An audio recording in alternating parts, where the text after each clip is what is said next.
Tingen di hai de juga willow tubuli kin chamkai. My song habo tingen ram gashi. My song habo tingen ram gashi. Malum mai dung lên ka den khai bam. Na liu bam lên cha bam ka den ra. Ita ni de siu ji su din.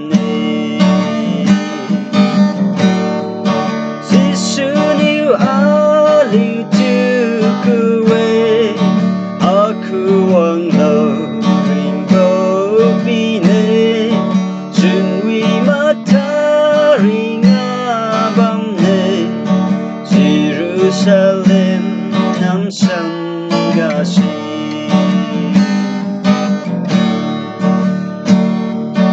Kadiram ta miuga lumbam ten Chunwi mata aman bo haye Kapziu sariu keng lumai Ingen gasagan kum den bam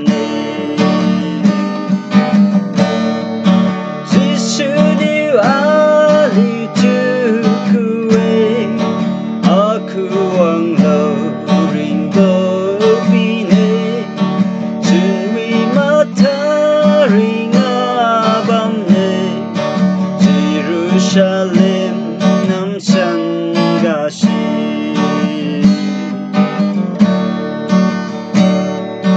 Iniu kung bo pui piu sing namai Sai ra bo pui lam ta theng ta lo Lu khai lo chiu ziu kap ziu bam di Sai bo sa mi zai ga ta su ne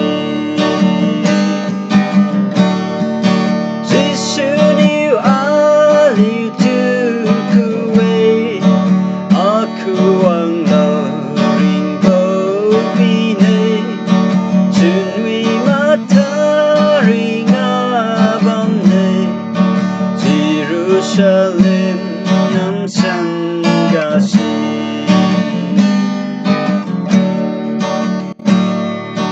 Mai din sila bo tingen di si Chun wi bo ro na fui ziu bam ne Diu bo ka di bo kwa ka di hai Hallelujah siu ziu ton bam ne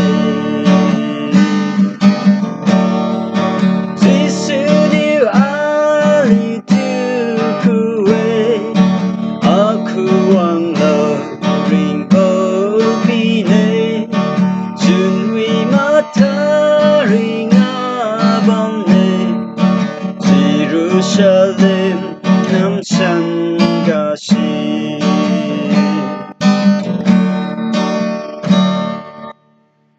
God bless those who all heard.